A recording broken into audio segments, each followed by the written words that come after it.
All right, enough of this feely, themey stuff. Let's talk about making a movie. You gotta have a camera and you gotta have stuff to point it at. That latter half in Die Hard is the responsibility of production designer Jackson Degovia, and holy cow, does he ever deliver. Watch McClane scampering through the building after the terrorists make their raid. We know from the exposition that we start on the 30th floor. Guns go off, he runs upstairs, checking in floor by floor, rattling off a mental map back to himself as he goes. 32 construction, 33 computers. Now, for the overwhelming majority of the film's audience, this isn't going to consciously matter. McClane's just charging around a building.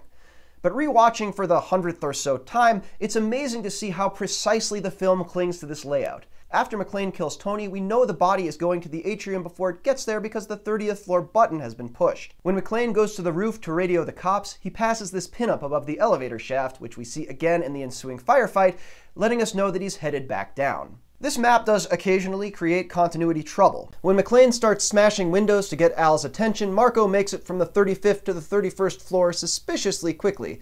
And earlier, McClane falls while dangling at the 35th floor and ends up, as we see from the terrorists pursuing him, in the 31st floor air shaft.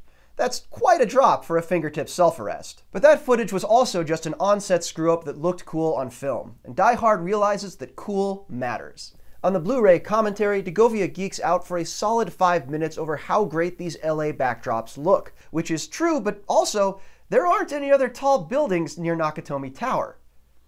The ambulance as a means of escape was a cool idea that the filmmakers cooked up during shooting, but it's clearly not inside their truck when they pull in. Also, they apparently didn't have time to spell check. And if the 32nd floor were an IRL construction site, it'd be a mess, with lights in the floor for some reason, despite these seemingly randomly and excessively hung ceiling fixtures. It's absolute nonsense, but makes what McTiernan calls potentially a nothing scene look amazing, and visually conveys McClane's sense of disorder as he works to scramble a plan from this scattered chaos of... Sorry, got all themey there again. Anyway, the rest of the floors are similarly unique. The Frank Lloyd Wright atrium, the clouds of whatever under the roof, modernist glass of 33, and the mahogany tones of the executive suites on floor 31. And while it is cool, it's never just cool. Here's a battered stone wall from the base of a 15th century Japanese Tenshu castle. And here's the paper and frame pattern of a Japanese shoji wall.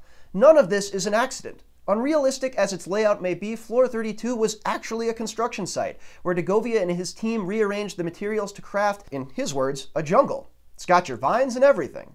It's incredible to feel how well Die Hard's tactile realism has aged, especially when you consider the stop motion in the original Terminator is kind of a step down from Jason and the Argonauts 20 years earlier. While CGI has brought the ability to put literally anything on screen, an overwhelming majority of the films that employ it remain visually inferior to this 1980s classic. In the words of Degovia, if you want to see a good movie, see Die Hard. People have no idea how solid this picture is, how good it is, and it's because there is no cheating. More and more, I'm beginning to believe that that is the secret. I'm Cosmo Catalano. Until next time, yippee-ki-yay, motherfucker.